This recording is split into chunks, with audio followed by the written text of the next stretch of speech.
22 सितंबर से लागू हुए नए जीएसटी और इनकम टैक्स बदलाव क्या सच में आम आदमी की जेब भरेंगे? नमस्कार दोस्तों, मैं गुरु, आप देख रहे हैं दा गुरु। सोचिए, आप सुबह किराने की दुकान पर गए, बिस्कुट का पैकेट लिया, दूध का पैकेट लिया या महीने की ईएमआई भरने के लिए बैंक पहुंचे। हर जगह एक ही सवाल मन में आता है, क्या मेरी जेब थोड़ी हल्की होगी या थोड़ी भारी होगी?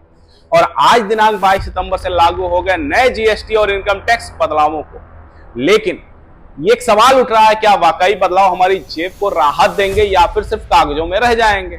एक व्यक्ति जो चाय बेचता है, वह 3 पैकेट दूध, 2 किलो चीनी डेली खरीदता है, चाय पत्ती खरीदता है, ग्लास खरीदता है। अब दूध पर जीएसटी 0% हो गया, कुछ एफएमसीजी प्रोडक्ट सस्ते हो गए, मतलब महीने की उसकी जो बचत है 400 से 500 तक हो सकती है। अब सोचिए, ये बचत उसकी बेटी की स्कूल की फीस भरने में मदद कर सकती है।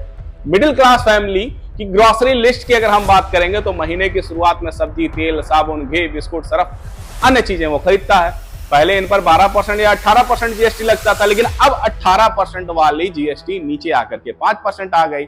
मतलब एक औसत मिडिल क्लास घर को 2000 से 2500 मासिक राहत मिल सकती है और सालाना लगभग 20 से 25 हजार रुपए की राहत मिल सकती है। गाड़ी अगर कोई खरीदता है तो उसकी ईएमआई सस्ती हो सकती है। मान लीजिए आपने 20 लाख की गाड़ी खरीदी थी, पहले 28% टैक्स लगता था, लेकिन अब 18% टैक्स लगेगा, मतलब सीधा 1.5 से 2 लाख रुपए की आपकी बचत होगी। अब ईएमआई भरने वालों को सच में थोड़ी राहत मिलेगी। दोस्तों, कल शाम 5 बजे प्रधानमंत्री मोदी अचानक देश को संबोधित करने आए। पूरा देश मोबाइल और टीवी स्क्रीन पर टिका और उन्होंने कहा, यह सिर्फ टैक्स रिफॉर्म नहीं है, फेस्टिवल ऑफ सेविंग्स है। साथ ही उन्होंने सेल्फ रिलायंस यानी कि आत्मनिर्भरता की बात दोहराई। लेकिन सवाल यही है कि क्या यह फेस्टिवल हमारी जेब तक पहुंचेगा? अब आप ध्यान दीजिएगा, पहले एक कानून था एंटी प्रॉफिटरिंग लॉ, यानी कि अगर टैक्स घटे तो कंपनियां मजबूर थी कि दाम भी घटाएं, लेकिन यह कानून अप्रैल 2025 में खत्म कर दिया गया। तो अब सवाल उठता है, अगर कंपनियां दाम घटाने की बजाय पुराने डिस्काउंट हटा दें तो क्या असली फायदा आपको मिलेगा? अगर ऑटो कंपनियां ईएमआई स्कीम बदल दें या टेलीकॉम कंपनियां पैक सस्ता करने की बजाय डेटा कम कर दें तो क्या राहत मिलेगी? यानी अब असली ताकत सिर्फ सरकार के पास नहीं, हमारे पास भी है, उपभोक्ताओं के पास में। दोस्तों, क्या आपने किसी प्रोडक्ट का दाम सच में घटते देखा है? कमेंट करके जरूर बताइएगा।